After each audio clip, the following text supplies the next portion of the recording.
this is Christina Wallace again, and in this video I am going to be talking about gum paste and fondant in terms of making sugar flowers and toppers and figurines with them, as well as a few other things. I want to talk what works and what doesn't with which of the pastes. Also, I'm going to be mentioning what you might want to do if you're a bit fed up with making flowers out of fondant but not quite ready to move on to wiring yet, and also what kind of toppers work better with fondant and which don't work so great. So stay tuned.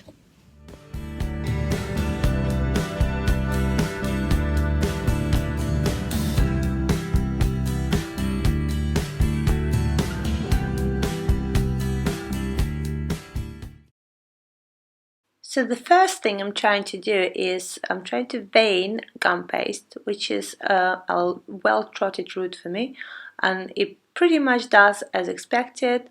It veins okay, it wires okay, and it behaves very nicely. I know many people are really worried about wiring, but one thing I guarantee you, it is a lot scarier than it seems. Once you got in the hang of it, it does work, and it's really worth it. I was scared of it for years, looking for all kinds of excuses, and now I'm kicking myself for not starting it earlier. Now I'm testing fondant to see if I could possibly get away with wiring that and not bother with all the hustle of buying gum paste, etc. So I'm doing exactly the same things I've done with gum paste, but as you could see, it's not quite working out very well. First, it's really gloopy and sticky, and secondly, it's the wire keeps peeking through. However, I persevere and I dust it, and then I do this veining thing, and here comes here. It veined really well, but it made holes. I think I've applied too much force to it. And here I have fully dried gum paste leaf, and it's solid. Unless you drop it, it really is good to transport, and it's thin and nice and delicate. Altogether different story with the fondant leaf. It never quite dries very crunchy. It never rolls thin for that matter. So can you imagine putting a flower together and then transporting this kind of flower into to another location? You can do it for yourself at a stretch, but really if you're serious about sugar flowers, I would not recommend it. Here I have large flowers with no wire in fondant and gum paste. Gum paste looks more delicate, but actually the bow is a bit fragile due to the size of the flower.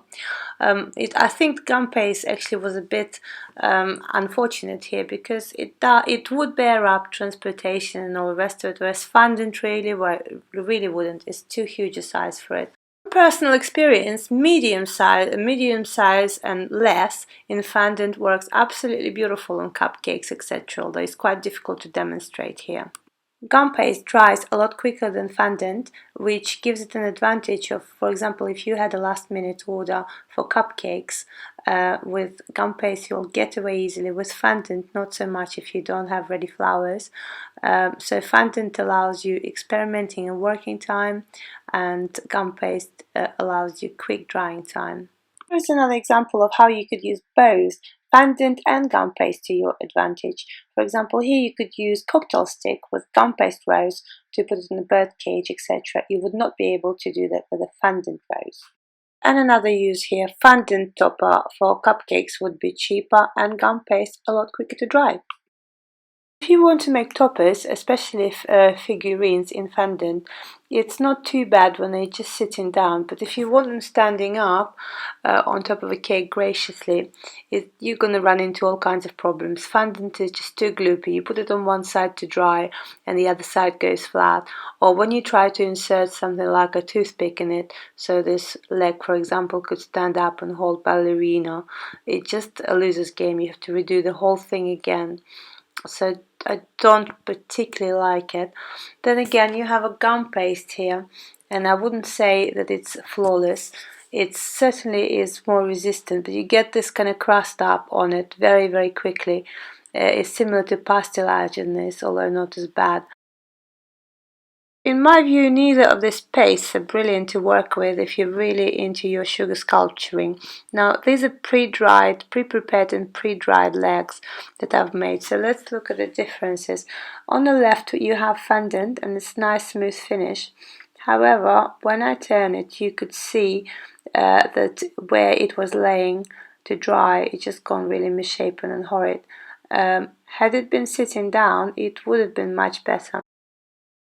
But then ideally you would want to have a paste that works for all eventualities, wouldn't you? So we have a gum paste one here, and it's much harder, but it's not very smooth. It's kind of bumpy. So one goes flat and it's too fiddly, one is too bumpy. Neither of them is an ideal option really. I'm going to be running a tutorial on professional modeling paste at some point, so stay tuned for that. And see, I've dropped it and it's just all a bit messy. Anyway, one more thing I want to mention is you could have a little play with your own combo of gum paste and fondant simply by adding Tylos into the fondant. You don't really want to add the two together to try to emulate a flower paste or gum paste to make flowers.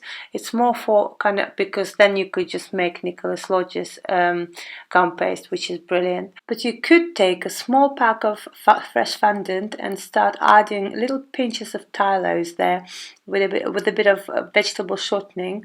Let it sit for a bit and just play with it, see how you like it. Alright, if you check out my blog entry in the description, you will see loads and loads more interesting information on gum paste and fondant, which I couldn't fit into this video. Also, as I said, I'm going to be running a tutorial soon on a dedicated modeling paste. So if of interest, please subscribe. The same goes for me doing a tutorial very soon on comparing Nicholas Lodge's self-made gum paste and a platinum paste for flowers. So subscribe, keep an eye on my channel. Thank you for popping in and see you again soon. It's Christina Wallace here.